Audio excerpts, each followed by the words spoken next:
Hello नमस्कार विद्यार्थियों। 5 दिसंबर अंतर्राष्ट्रीय मृदा दिवस के रूप में जाना जाता है। International union of soil science ने वर्ष 2002 में ये प्रस्ताव यूएनओ के पास रखा था। यूएनओ ने इस प्रस्ताव को वर्ष 2013 में स्वीकार किया और अपनी 68वीं महासभा में ये उद्घोषित किया कि 5 दिसंबर को हम अंतर्राष्ट्रीय मृदा दिवस के रूप में मनाएंगे।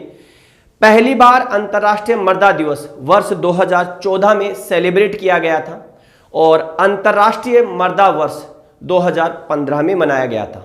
इस बार यानी कि आज 5 दिसंबर 2025 को जो अंतर्राष्ट्रीय मृदा दिवस मनाया जा रहा है उसकी theme healthy soils for healthy cities यानी कि स्वस्थ शहरों के लिए स्वस्थ मिट्टी थीम के ऊपर मनाया जा रहा है। और आपको यह भी ध्यान होगा कि यह जो मृदा दिवस है यह विशिष्ट रूप से थाईलैंड के राजा रहे भूमिबोल अब्दुल्लाभेज के रूप में भी जाना जाता है, क्योंकि थाईलैंड के इन राजा का मृदा के कंजर्वेशन में बहुत बड़ा योगदान रहा था, तो इसलिए मनाया जाता है अंतर्राष्ट्रीय मृदा दिवस।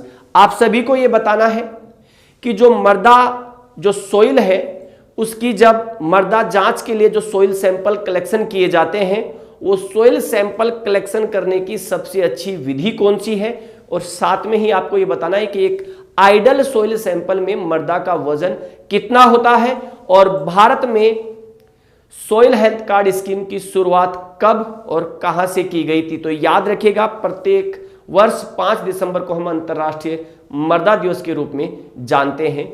धन्यवाद।